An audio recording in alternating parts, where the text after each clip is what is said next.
Hello friend, मैं हूं प्रकाश और आज हम लोग एक न्यू टॉपिक के बारे में डिस्कशन करेंगे।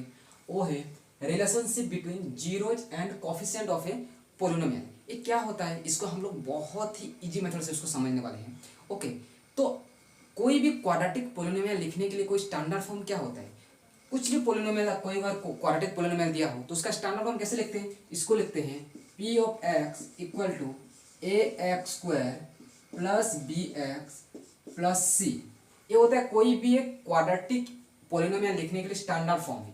अब इस ये क्या है, मतलब क्या, सपोज के लिए मान लो आपको दिया होता 2x² प्लस 5x प्लस 3 दिया होता।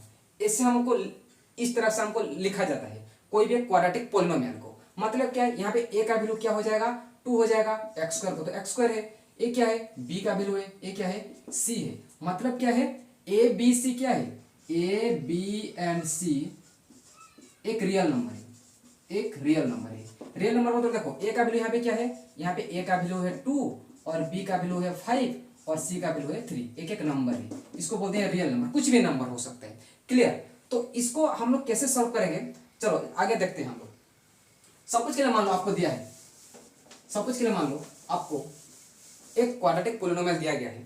Suppose P of x equal to 3x² plus 6x plus 3 दिया गया है।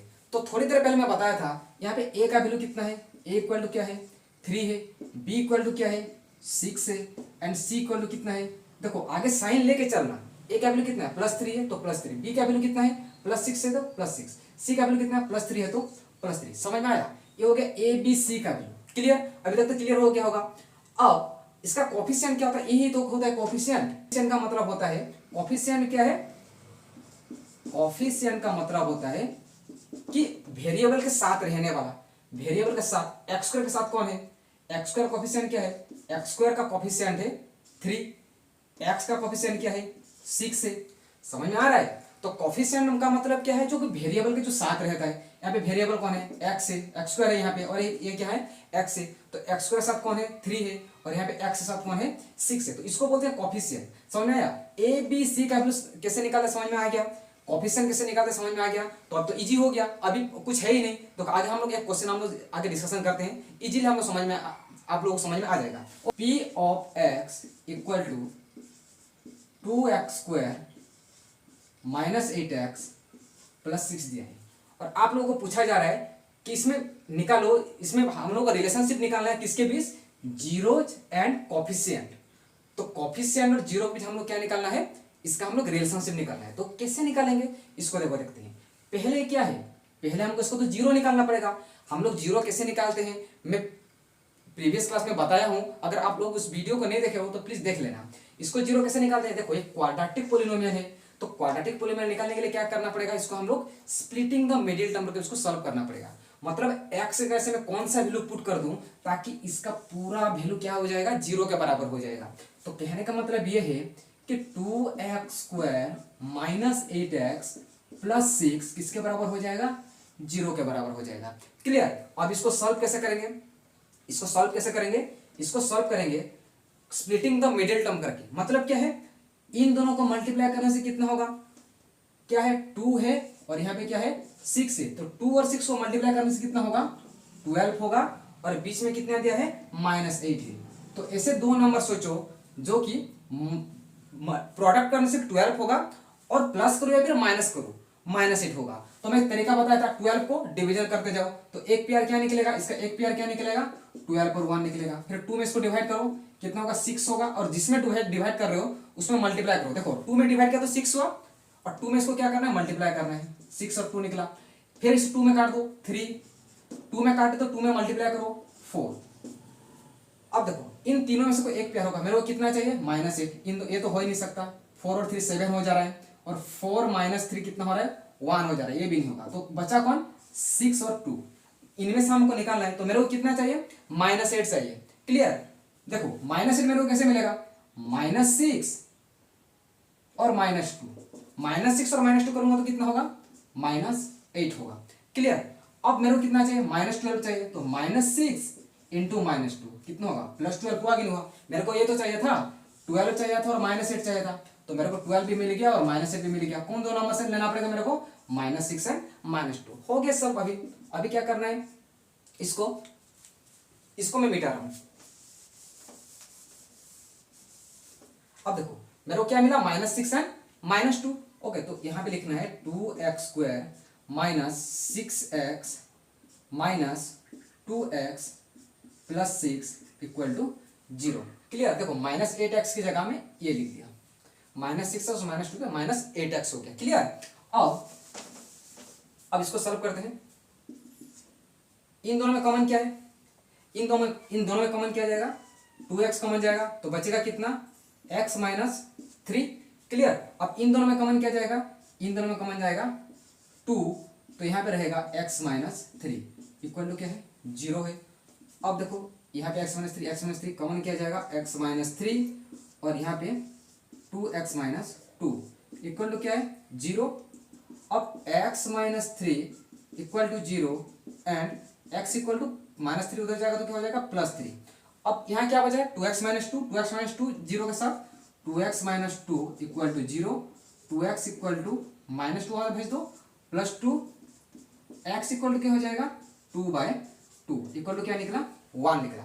देखो यहाँ पे x का कितना वैल्यू निकला?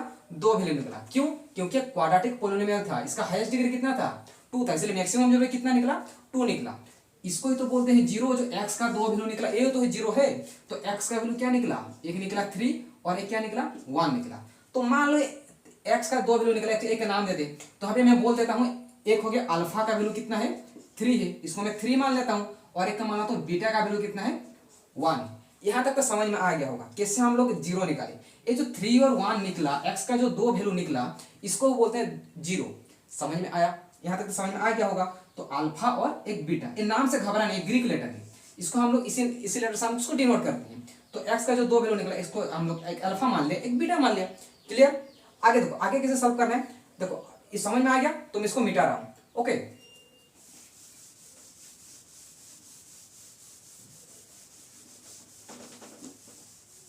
अब हम तो अल्फा का वैल्यू क्या निकला था? 3 और बीटा का वैल्यू क्या निकला था? 1 निकला था। अब इसको याद रखना है था कि यहाँ पे a का वैल्यू कितना है? a इक्वल टू कितना है? यहाँ पे लिख दो 2 है। b का वैल्यू कितना है? देखो a हो गया, ये हो गया b का वैल्यू, b का कितना है? -8 है, और c कितना है? +6। इतना सारा चीज आप लोगों को याद रखना है। ये तो कुछ है ही नहीं, अल्फा और बीटा का वैल्यू दो जीरो निकालना है, ये तो दिया है ऑलरेडी, क्वेश्चन में दिया हुआ है। अब इसका रिलेशनशिप कैसे निकालते हैं? इसका रिलेशनशिप कैसे निकालेंगे? रिलेशनशिप कैसे निकालेंगे? देखो इसका रिलेशनशिप निकालने के लिए एक फॉर्मूला होता है। क्या फॉर्मूला? जो दो जीरो निकला, दो जीरो क्या निकला? अल्फा और बीटा इन दोनों के सम के बराबर, इन दोनों के सम के बराबर, मतलब उस दोनों को प्लस करोगे तो किसके बराबर होगा? अल्फा प्लस बीटा किसके बराबर होगा? -b/a के बराबर होता है। ये हो गया फर्स्ट रिलेशन होगा। मतलब अल्फा प्लस बीटा जो दो जीरो निकाले, इन दोनों को प्लस करोगे तो -b/a के बराबर होगा। मतलब अल्फा का वैल्यू कितना है? देखो 3 है, प्लस बीटा का वैल्यू कितना है? 1 है। अब देखो माइनस देखो तो माइनस, अब b का वैल्यू कितना है? देखो -8 है, तो -8। a का वैल्यू कितना है? देखो a का वैल्यू चेक करो 2 है। क्लियर? अब देखो 3 + 1 कितना हो गया? 4 equal to minus minus plus, तो 8 कितना हो गया? 2 हो गया। क्लियर? अब 4 इक्वल टू 8/2 को डिवाइड करोगे तो कितना होगा? 4 होगा। देखो यहाँ पे रिलेशनशिप क्या निकला? 4 = 4। ये सही आना चाहिए। Alpha plus beta equal to क्या?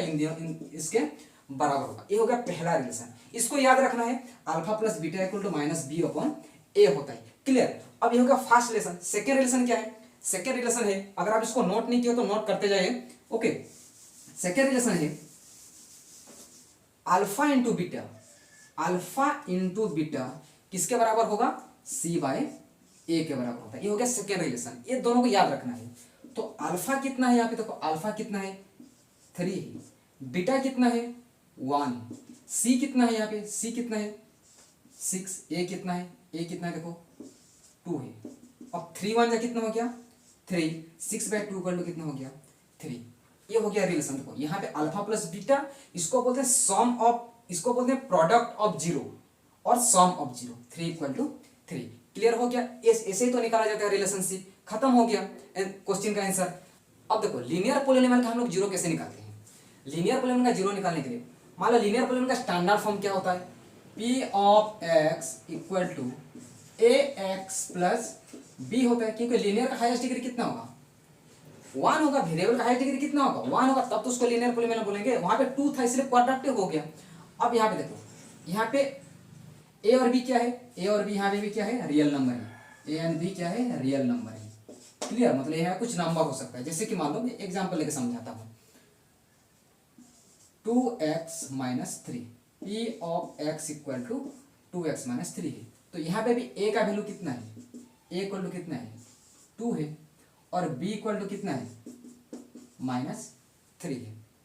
ओके, तो यहाँ पे रिलेशनशिप निकालने के लिए क्या होता है, बस यहाँ पे एक ही जीरो निकलेगा। एक ही जीरो कैसे निकलेगा, देखो 2x माइनस 3 किसके बराबर है, 0, क्योंकि जीरो ऑफ द पॉलिनोमियल का मतलब क्या होता है, x से कौन सा वैल्यू पुट करो तो इसका नंबर 0 हो जाएगा। इसको डायरेक्ट भी कर सकते हो, मैं प्रोसेस के हिसाब से करता हूँ। 2x इक्वल टू क्या हो जाएगा, 3 हो जाएगा, और x इक्वल टू क्या हो जाएगा, 3/2। यहाँ पे जीरो क्या निकला, x का वैल्यू कितना निकला, 3/2 निकला। मतलब जो x का वैल्यू है इसको मान लो अल्फा मान लेते हैं, तो अल्फा इक्वल टू क्या है, 3/2 है।